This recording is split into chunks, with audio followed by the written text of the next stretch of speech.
afternoon, live with Mercy and Reta. Hashtag Reta. Hashtag Mercy. Hashtag Kathryn. Just a quick reminder for all you guys that our Wailea office will be moving April 17th. That's our target date to the shops of Wailea. And this afternoon with us, we have Kathryn Maloney, escrow officer with our Wailea branch, with our escrow tip of the week. So the tip of the week this week concerns J-4 funds held agreement. Your contract reads that after a specific date, the funds held are to be returned to the buyer if the seller hadn't performed. That's not always the case. Let's go through what needs to be done. We do need to have a formal written funds held agreement with escrow. That has to be in place before documents are pre-checked at the Bureau. It needs to say what and a specific completion date. If it's cash, the completion date, the seller hasn't performed, then the cash in the funds held goes to the buyer. But if it's a loan, those funds cannot go to the buyer because it would create what we call an undisclosed seller credit to the buyer. And that would create what I call hoo-hoo with a loan. So if it's a loan, before you write your funds held agreement, talk to your lender. If there's certain language in the funds held agreement, it could cause some problems with the loan. Push it back to underwriting, maybe even back for an appraisal review, causing a delay in closing. So get your lender involved early.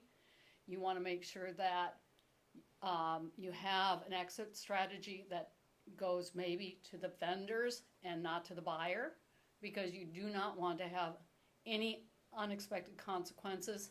And finally, just so you know, escrow is required to send that final HUD with any revisions to the lenders. So that is a step that always has to be taken. And that's your tip of the week.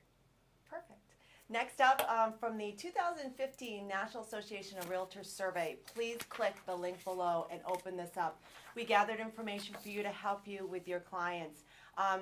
What is the number one thing that buyers want from their real estate agents? Survey says 53% say they want you to please find them the right home to purchase.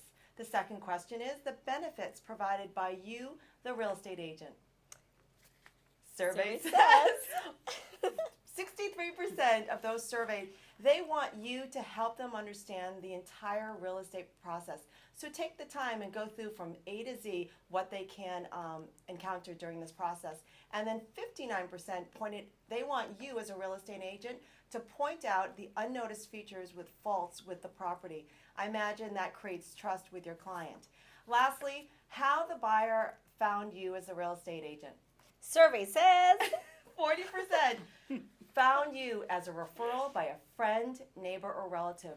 That poses a question to you. How often do you stay in touch with your past clients, your friends, your sphere of influence by either email, direct mail, etc.?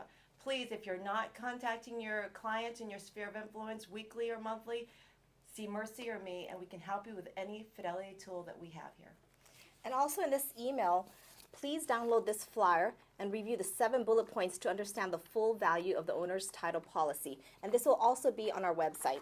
And also, just a quick reminder, effective August 1st, the CFPB changes are coming up. So we also have the timeline about the changes of the disclosure timing. And it's out with the HUD, out with the TILA, and in with the new closing disclosure, as well as a loan estimate. That's it. That's it. Fidelity. Hashtag Fidelity Maui. Hashtag Fidelity Maui. Hashtag Fidelity Maui. See ya.